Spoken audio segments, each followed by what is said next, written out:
The vanished viewer, the shadow in the empty seat. The old Rialto Theater had seen better days. Once a grand establishment filled with eager crowds and the scent of buttered popcorn, it was now a near-abandoned relic of the past, showing obscure films to the few patrons who still bothered to visit. On most nights, only a handful of viewers sat scattered in the dark, illuminated briefly by the flickering light from the screen. But on this particular evening, something was different. Oliver Hayes, a devoted cinephile, had always been drawn to such places. He loved the history that clung to the faded wallpaper and the worn-out velvet seats. That night, he had come alone, as he often did, to watch a rare 1950s horror film that the Rialto had advertised for weeks. It was a nearly forgotten classic, one that had reportedly terrified audiences in its heyday. As the movie started, Oliver noticed something strange. Just a few rows ahead, directly in the center of the theater, sat a lone figure in an old-fashioned black suit and hat. The way he sat was odd, rigid, unmoving, as if he were carved from stone. The film played on, its eerie music swelling, but Oliver found himself distracted. The man had not moved an inch. Not even a flicker of reaction crossed his silhouette. Oliver tried to shake it off, but a nagging sense of unease grew within him. He leaned forward, squinting in the dim light. Was it a trick of the shadows? A mannequin, perhaps? His breath hitched when he saw it. The man's seat was empty. The shadow of a figure remained imprinted in the seat, but there was no body to cast it. Oliver's pulse quickened. He glanced around. No one else seemed to notice. His eyes darted back to the seat. The shadow was still there, unwavering despite the shifting light from the film. A cold shiver ran down his spine. Was his mind playing tricks on him? He reached for his phone, intent on capturing the bizarre sight, but the moment he raised the device, the screen flickered violently and died in his hands. A whisper. Soft. Almost imperceptible. You shouldn't have seen. Oliver jerked his head toward the sound. It came from the empty seat. The shadow seemed to stretch, twisting unnaturally, its form distorting with the changing frames of the film. His breath came in shallow gasps. The whisper returned, closer this time. Don't turn around. A paralyzing dread gripped him. Something cold brushed the back of his neck. He clutched his armrests, his knuckles white.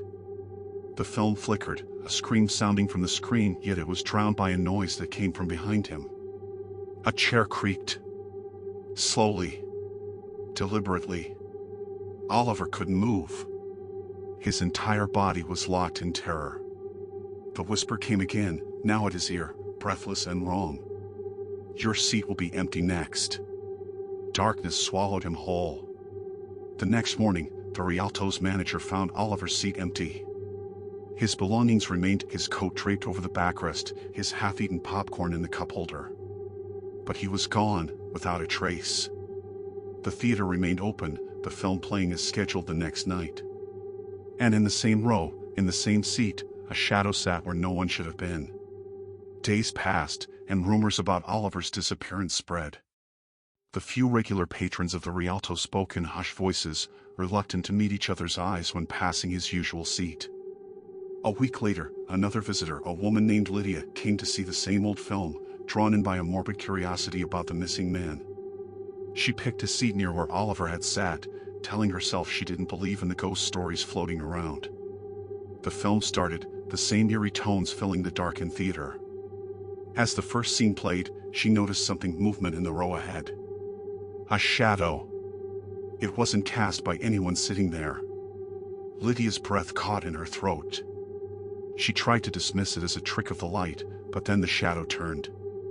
It twisted in a way that defied the laws of nature, elongating towards her, stretching across the seats. Her heart pounded as she forced herself to stay still. Then, the whisper came. You're next. She bolted from her seat, knocking over her drink as she ran for the exit. The usher found her outside minutes later, shaking and unable to speak. She never set foot in the Rialto again. The theater remains open. And on certain nights, when the light hits just right, patrons swear they see a shadow sitting alone in the same row, waiting for the next viewer to vanish. terror that begins after the movie ends. The neon glow of the theater marquee flickered in the damp midnight air as the last audience members trickled out into the near-empty parking lot. Among them were 6 friends, their laughter and chatter lingering as they recounted the most terrifying moments of the horror film they had just watched. "Come on, that wasn't even scary," Ethan scoffed, tossing his empty popcorn bag into a trash bin. "Predictable jump scares and overused tropes," says the guy who jumped 3 times, Lisa teased, nudging him with her elbow. "Whatever," Ethan smirked. "I just don't get scared that easily." Noah, the quietest of the group, adjusted his glasses and glanced at his phone. "It's almost 1 a.m. Let's get going before they lock up." The theater's parking lot was eerily still, save for a single street lamp buzzing with moths. The rest of the mall complex surrounding the theater was dark, deserted. Their cars were parked at the farthest end, near a narrow alley leading to the rear service entrance of the building. As they approached their vehicles, a faint sound drifted through the crisp night air, a slow, deliberate clap. Clap. Clap. Lisa froze mid-step, her eyes darting around. "Did you hear that?" "Yeah, it's probably just some employee messing around," Jake shrugged, unlocking his car. But the sound came again, closer this time. Clap. Clap. The group turned toward the alley. A shadow moved against the dim backdrop, just outside the reach of the street lamp's glow. The figure was tall, gaunt, and motionless. "Who the hell is that?" Claire whispered, gripping her boyfriend Ryan's arm. Then, the figure stepped forward, illuminated just enough to reveal an unsettling grin stretched across its pale face. Its eyes were hollow voids, empty yet staring. Its elongated fingers twitched as it raised its hands. Clap. Clap. "Screw this, I'm out." Ethan turned and bolted for his car, the others following in a frenzy of panic. As Noah fumbled with his keys, the clapping grew louder, multiplying. More figures emerged from the alley, identical grinning faces, hollow eyes, each of them raising their hands in unison. Clap. Clap. Lisa screamed as she stumbled backward. Ryan yanked open the driver's door and shoved Claire inside, slamming the lock. The others did the same, engines roaring to life. Tires screeched as they sped out of the lot, leaving the figures behind in the rearview mirror. But the terror didn't end there. As Ethan's car turned onto the highway, his radio crackled to life, static at first, then a voice, hollow and distorted. "The movie never ends." A slow, deliberate clap echoed through the speakers. Clap. Clap. The group drove in tense silence, hearts pounding, breaths shallow. Noah checked his rearview mirror and his blood ran cold. A lone figure stood on the deserted road, its head slightly tilted, watching them as they sped away. Then, as if in a nightmare, the streetlights flickered and the figure disappeared, only for another to appear ahead, standing motionless in the median. "No way," Lisa whispered. "This isn't real." Ryan's hands tightened around the wheel. "We need to get home. Now." The GPS on Noah's phone rerouted itself, the screen glitching as unfamiliar road names appeared. The car's clock blinked erratically, and the headlights dimmed for a split second. Then the radio crackled again. "Turn back." A shudder passed through the group. Ethan clenched his jaw, pressing the gas pedal harder. But the road ahead seemed to stretch endlessly, the city lights never coming closer. Every turn brought them back to the same stretch of highway. The figures on the roadside increased, forming a silent audience, their hollow eyes reflecting the car's headlights. Panic set in. Claire began sobbing, gripping Ryan's arm. "We're trapped. This isn't normal." Lisa frantically scrolled through her phone, but there was no signal. Her flashlight flickered and turned off on its own. Then, in the distance, they saw it, their own vehicles, parked in the empty theater lot, just as they had left them. A horrifying realization dawned on them. They had never left. Clap. Clap. The unscreened horror film. James McAllister had dedicated his entire life to horror films. He wasn't a big-name director, far from it. His films never made it to Hollywood, never broke box office records, and never gained mainstream recognition. But in the underground horror community, he had a devoted following. His movies were raw, unsettling, and experimental, true horror, as his fans called it. Still, success always eluded him. He had poured years into the industry, only to find himself stuck in the same cycle of underfunded projects and niche festivals. That's why, when he received the strange email, it intrigued him more than it should have. The subject line was blank. The sender's address was nothing but a meaningless string of letters and numbers. And in the body of the email, only one sentence was written. "Watch my film. But be careful, once you watch it, it watches you." Attached to the email was a single file. The _unscreened_horror_film.mp4. James hesitated. He had seen plenty of horror gimmicks before: cursed films, creepypasta-inspired viral videos, internet hoaxes. It was always the same formula. Someone finds a mysterious tape or file, watches it, and then supernatural horrors follow. It was all fiction. And yet, something about this email unsettled him. It wasn't the wording. It wasn't even the idea. It was the feeling in his gut. A quiet, whispering instinct that told him not to open that file.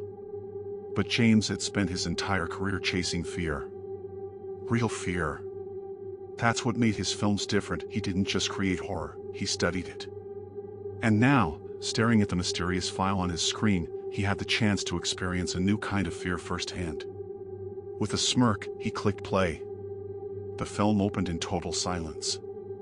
No title card. No production credits. No music. The screen remained black for a few seconds before an image faded in a long, decaying hallway. James leaned in. The setting looked real, not like a film set. The walls were stained with dark patches, possibly mold or water damage. The old wooden doors lining the corridor were cracked, as if they had been left to rot for decades. The only source of light came from a single, buzzing light bulb hanging from the ceiling, flickering erratically. The camera angle was static, positioned at the far end of the hall, capturing everything in an unsettling stillness. James waited for something to happen. But nothing did. Seconds ticked by. The shot didn't change. No music played. There was no movement. Then, a door handle twitched. James narrowed his eyes. Had he imagined that? He rewound the footage. At first, nothing. But then, as he watched closely, the door handle definitely moved, just the slightest, almost imperceptible shake. The screen cut to black. Then a whisper. James pulled off his headphones, heart hammering. The whisper had been so quiet, so close, that for a second, he had thought it came from inside his own room. He exhaled sharply. This was ridiculous. It was just a film, an experimental horror project meant to unsettle the viewer. And it was working. He put his headphones back on. The screen flickered. The camera was moving now. But this wasn't a normal tracking shot. There was something wrong about it. The movement wasn't smooth, it was slow, unnatural, as if the perspective belonged to something drifting rather than walking. And there were no footsteps. The unseen camera operator advanced down the hallway. The flickering light overhead cast strange, shifting shadows across the walls. Then, the camera stopped. One of the doors was slightly ajar. A dark space beyond it. James squinted. Inside the darkness, something was there. A shape. And then, in the dim light, a pair of eyes blinked. James paused the video immediately. His breath caught in his throat. The figure inside the dark room wasn't moving. But its eyes, they weren't just painted shadows or a trick of the lighting. They had blinked. And worse, they were staring directly at him. His mouse hovered over the play button. He wasn't sure if he wanted to press it. Then, from behind him, a breath. James whirled around, his chair screeching against the floor. Nothing. His apartment was empty. But the hairs on the back of his neck stood up. He turned back to the screen. The video had resumed by itself. Now, the camera was standing directly in front of the half-open door. The darkness inside was absolute, the figure within barely visible. But something had changed. There was a metal nameplate on the door. James leaned in, his stomach twisting. The letters on the nameplate were faded, rusted. But he could still read them. James McAllister. His own name. His own door. A suffocating silence filled the room. Then, a whisper, this time right against his ear. You watched me. Now I watch you. His computer shut off. The room plunged into darkness. But in the reflection of the black screen, James saw something behind him. A figure. Tall. Shadowed. Hollow-eyed. It stood just inches away. James didn't have time to scream. The cold grip of something unseen wrapped around his throat, and the last thing he heard was the sound of static, a deafening, all-consuming roar before everything went black. James McAllister was never seen again. Weeks later, the landlord entered his apartment after neighbors complained of a strange, rotting smell seeping through the walls. His laptop was still on the desk. The screen was black. The only thing left behind was a single video file. No title. No description. Just a play button, waiting to be pressed. And somewhere, in the dark, something was watching.